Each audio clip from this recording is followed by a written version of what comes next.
আসসালামু আলাইকুম ওয়া রাহমাতুল্লাহি ওয়া বারাকাতুহু নাহমাদুহু ওয়া নাসাল্লি আলা রাসূলিহিল কারীম আম্মা বাদ আউযু বিল্লাহি মিনাশ শাইতানির রাজীম অনুনাজ্জিলু মিনাল কুরআনি মা হুয়া শিফাউ রাহমাতুল লিল মুমিনিন ওয়া লা ইয়াজিদুজ জালিমিন ইল্লা খাসারা।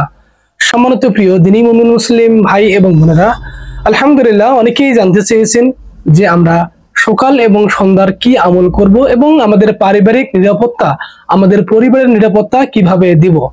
তো সম্মানিত প্রিয় দ্বীনি ভাই, আজকে এই বিষয়ে আলোচনা করব। আমরা যে আমলগুলো আমাদের রোগীকে দিয়ে থাকি এবং আমরা নিজে যে আমলগুলো করে থাকি, সে আমল স্পষ্ট করে আপনাদের মাঝে আজকে তুলে ধরবো ইনশাআল্লাহ। তার আগে আমরা দেখি আমাদের সমাজে অনেক তান্ত্রিক কবিরাজ রয়েছে, অনেক গণক রয়েছে, তারা বিভিন্ন কোরআন এবং সুন্নাহর বাহিরে, কোরআন সুন্নাহর কোনো রেফারেন্স ছাড়াই এমন আমল দিয়ে থাকে যা ঈমান নষ্ট হয়ে যাবে এবং আপনি পদভ্রষ্ট হবেন। সম্মানিত প্রিয় দ্বীনি ভাই, আমার দেখা আমার এক ছাত্র আমাকে নক করছে যে তার উস্তাদ নাকি এই আমলের কথা বলেছে যে অমুক দিনে কোনো ব্যক্তি যদি মারা যায়, তার কাফনের কাপড় যদি শীতানে রাখা হয়, মানে বালিশের নিচে রাখা হয়, তাহলে কি হবে? পরিবার জিন ও জাদু থেকে নিরাপত্তা পাবে। নাউজুবিল্লাহ, আস্তাগফিরুল্লাহ। দেখেন কত বড় একটা ভ্রান্ত কথা হলে, কত বড় একটা ঈমান নষ্টকারী বিনষ্টকারী কথা হলে মানুষ এরকম কথা বলতে পারে। ধরুন কেউ যদি বিশ্বাস করে, কেউ যদি মেনে নেয় যে একটা মানুষ অমুক দিনে মারা গেলে তার কাফনের কাপড় যদি তার শীতানে রেখে দেয়, তার নিরাপত্তা, তার পরিবার নিরাপত্তা পাবে, এমন আকীদা, এমন বিশ্বাস যদি কেউ পোষণ করে, তাহলে সে কি হয়ে যাবে? কাফের হয়ে যাবে, ঈমান নষ্ট হয়ে যাবে। কি জন্য কাফের হবে? কারণ সে আল্লাহর সঙ্গে শিরিক করেছে, শরিক করেছে। শরিকটা এভাবেই হলো, দেখুন এই জমিনে প্রত্যেকটি জীব জন্তু সকল কিছুর সৃষ্টিকর্তা হচ্ছে মহান রব, আর আমরা হলাম মানুষ, আশরাফুল মাখলুকাত। অর্থাৎ এই পৃথিবীর মধ্যে যত প্রাণী আছে সর্বোত্তম সৃষ্টি হচ্ছে মানুষ। দেখুন মানুষের থেকে কিন্তু জিনগুলো অনেক গুণ, মানুষের থেকে জিন অনেক গুণে শক্তিশালী, অনেক বয়স তারা পায়।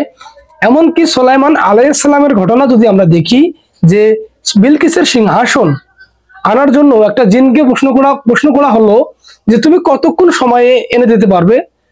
একটা জিন বলল উঠতে বসতে যত সময় লাগে। তখন বললে যে না, হবে না। তার একজন বলল যে চোখ বন্ধ করতে এবং খুলতে যত সময় লাগে, এই সময়ের মধ্যে আমি মানে মানে বিলকিসের সিংহাসন এনে দিতে পারবো। তাহলে ব্যাপারটা বুঝতে পারছেন তো, জিনরা কত শক্তিশালী হয়। তো সম্মানিত প্রিয় দ্বীনি ভাই, আমরা ওইদিকে যাব না, তবে আমরা রেফারেন্স ছাড়া কোনো কথা বলবো না এবং রেফারেন্স ছাড়া কোনো আমল করব না। যদি কোরআন এবং হাদিসের বাইরে আমল করতে যাই, তাহলে আমরা পথভ্রষ্ট এবং গোমরাহ হয়ে যাব।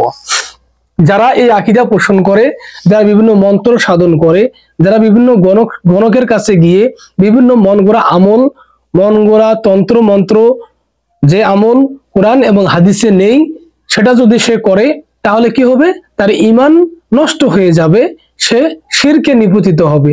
শয়তান চায়, ইবলিস চায় যে একটা মানুষ, একটা বান্দা সে শিরক করলেই ইবলিস খুশি।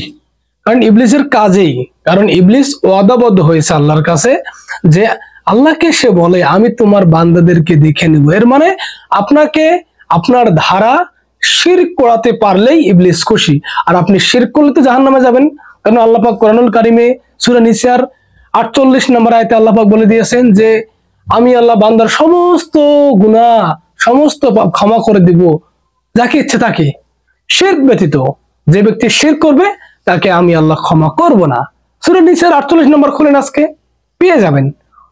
অতএব শিরক থেকে বেঁচে থাকবেন। শিরক এমন একটা কাজ, যে কাজ করলে আপনার দুনিয়াতে কোনো আমল কবুল হবে না, ধ্বংস হয়ে যাবে এবং পরকালেও আপনি জিরো। অতএব শিরক এমন একটা কাজ যেটা করলে আল্লাহকে অপমান করা হয়, যেটা করলে আপনার ঈমান নষ্ট হয়ে যায়, যেটা করলে আপনি জাহান্নামী হবেন। অর্থাৎ শিরক থেকে আপনারা বেঁচে থাকবেন।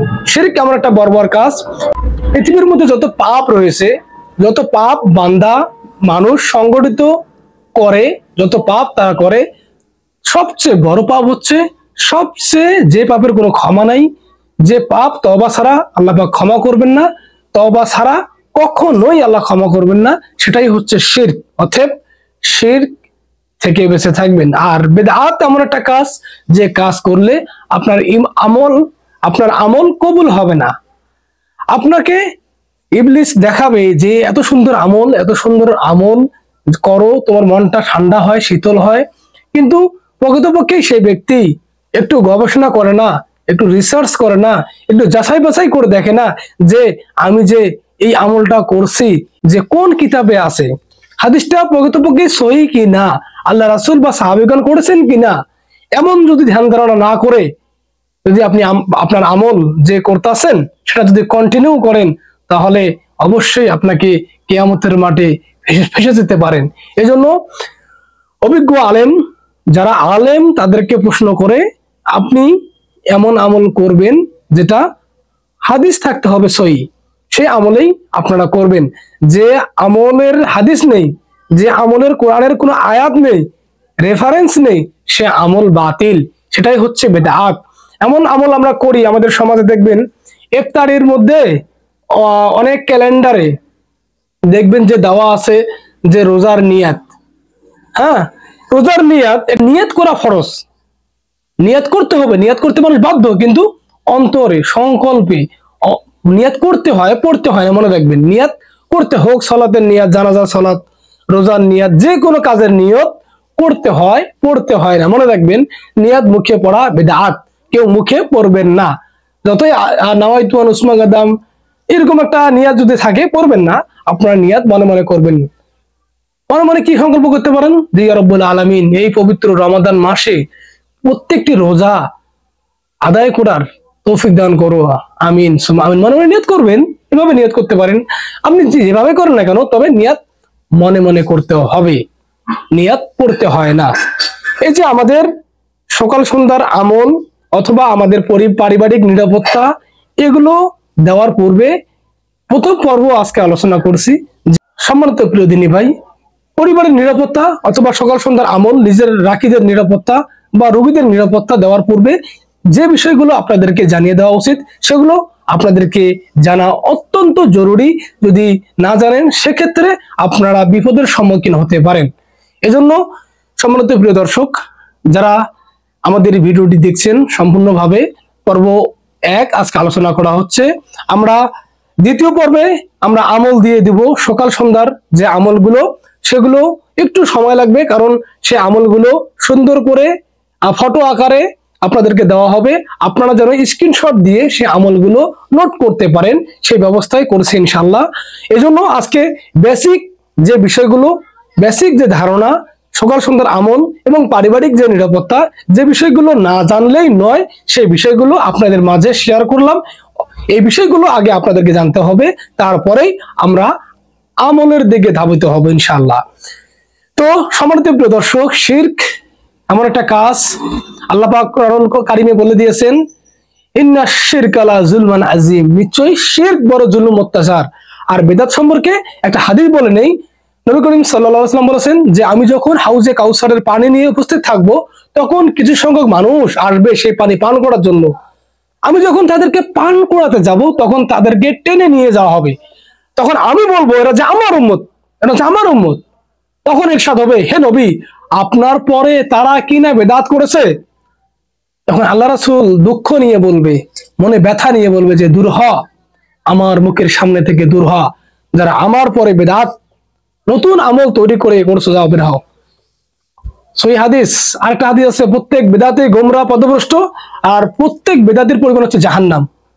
তো সাবধান থাকবেন শিরক এবং বিদআত থেকে, নিজেকে আগে নিরাপত্তা দিবেন, নিজেকে আগে নিরাপত্তায় রাখবেন, তারপরে আমরা আমলের দিকে পরবর্তী ভিডিও খুব শীঘ্রই 2-1 মধ্যে দেওয়ার চেষ্টা করবো ইনশাআল্লাহ। পরবর্তীতে আমরা দিব সকাল সন্ধ্যার আমল এবং পারিবারিক নিরাপত্তা। তো সম্মানিত প্রিয় দিনী ভাই, আজকে আপনাদের মাঝে এখানেই। সুবহানাকাল্লাহুম্মা বিহামদিকা আশহাদু আল্লা ইলাহা ইল্লা আনতা আস্তাগফিরুকা ওয়া আতুবু ইলাইক। আসসালামু আলাইকুম ওয়া রাহমাতুল্লাহি ওয়া বারাকাতুহু।